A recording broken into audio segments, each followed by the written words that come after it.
Buongiorno e compa qui in Taiwan, settimana di giorno strutimo giorno, oggi andiamo in Perugazevece per il droit un purcaggio Martin Bracconi. RCFM e compa qui. Abbiamo ripiato la splattazione di Moabo e c'è un pezzo e abbiamo fatto la ripiata all'usceria e alla charcuteria e abbiamo fatto stage di Jericho in Bastia. Dopo abbiamo costruito la charcuteria e mi sono installato con i borci. All'EU, in grazie, dopo abbiamo clienti appena aperto.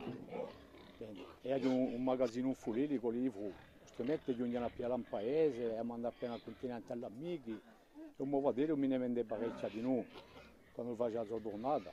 E al principio il 15 ottobre si viene in merzo tutte le settimane. Io con lui in boccia alla battuata in Pontereccia e dopo mi vanno a vendere e da settimana sciacquetteggio 3 botti a settimana, 3 giorni a settimana. Io sono di Bero, sono nato in Peru e sto in Peru, ci sono io, c'è un mio fratello che è Wacche, c'è il mio cugino che è Capre, Bertolo che è Capre e voilà.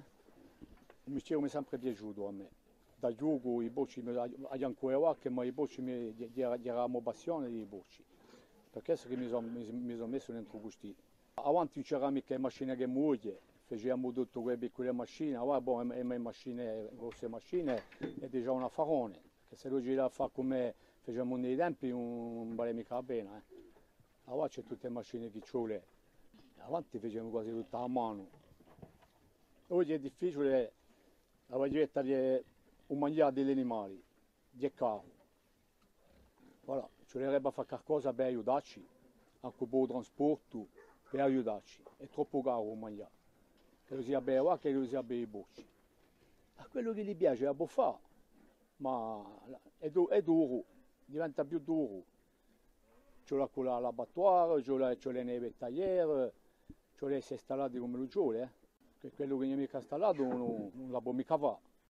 Io mi è stato un anno, fico per Sudane, ça va, perché ho già 65 anni. E dopo abbiamo un figliolino che è al liceo agricolo in Sartè, se si da qui a 3-4 anni la volerà fare, a 16 anni, dunque se la volerà fare, l'aiuterà io.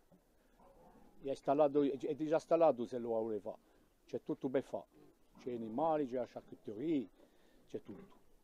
Ecco di così che si compie e compa qui in Taiwan, ringraziabi a tutte e a tutti e ci ritroviamo a bene da qui a poco in un altro rudione, ringraziabi e a presto.